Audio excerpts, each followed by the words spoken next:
ಗಣೇಶ ತನ್ನ ಮಗ ಅಂತ ಶಿವನಿಗೆ ಗೊತ್ತಿದ್ರೂ ಅವನ ತಲೆಯನ್ನು ಶಿವ ಕತ್ತರಿಸಿದ್ದು ಒಬ್ಬ ರಾಕ್ಷಸನ ಸಂಹಾರಕ್ಕಾಗಿ.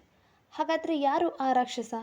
ಇದನ್ನು ತಿಳ್ಕೊಬೇಕು ಅನ್ನೋದಾದರೆ ಅನ್ನೋನ್ ಫ್ಯಾಕ್ಟ್ಸ್ ಚಾನಲ್ನ ಇನ್ಸ್ಟಾಗ್ರಾಮಲ್ಲಿ ಫಾಲೋ ಮಾಡಿ ಮತ್ತು ಯೂಟ್ಯೂಬಲ್ಲಿ ಸಬ್ಸ್ಕ್ರೈಬ್ ಮಾಡಿ.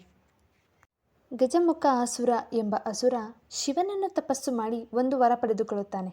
ನನ್ನನ್ನು ಯಾವ ದೇವತೆಗಳು ಕೂಡ ಸಾಯಿಸುವಂತಿಲ್ಲ.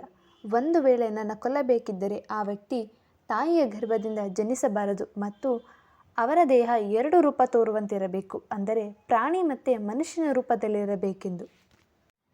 ಈ ಕಾರಣಕ್ಕಾಗಿಯೇ ಪಾರ್ವತಿ ದೇವಿಯು ತನ್ನ ದೇಹಕ್ಕೆ ಹಚ್ಚಿದ್ದ ಅರಿಶಿಣದಿಂದ ಗಣೇಶನ ಮೂರ್ತಿ ಮಾಡಿ ಜನ್ಮ ಕೊಡುತ್ತಾಳೆ. ತಾನು ಸ್ನಾನ ಮಾಡಿ ಬರುವವರೆಗೂ ಕಾವಲು ಕಾಯಲು ಹೇಳುತ್ತಾಳೆ. ಇನ್ನು ಅವಳನ್ನು ನೋಡಲು ಬಂದ ಶಿವ ಒಳಗಡೆ ಹೋಗುವಾಗ ಗಣೇಶ ಬಿಡುವುದಿಲ್ಲ. ಇಬ್ಬರ ನಡುವೆ ಘರ್ಷಣೆ ಹೆಚ್ಚಾದಾಗ ಶಿವ ತ್ರಿಶೂಲದಿಂದ ಗಣೇಶನ ತಲೆಯನ್ನು ಕತ್ತರಿಸುತ್ತಾನೆ. ಇದನ್ನು ನೋಡಿದ ಪಾರ್ವತಿ ದೇವಿಯು ನನ್ನ ಮಗನಿಗೆ ಜನ್ಮ ಕೊಡಿ, ಅವನ ತಲೆಯನ್ನು ಜೋಡಿಸಿ ಎಂದು ಕೇಳಿಕೊಂಡಾಗ ಶಿವ ಒಂದು ಆನೆಯ ತಲೆಯನ್ನು ತಂದು ಗಣೇಶನ ದೇಹಕ್ಕೆ ಜೋಡಿಸಿ ಅವನಿಗೆ ಪುನರ್ಜನ್ಮ ನೀಡುತ್ತಾನೆ.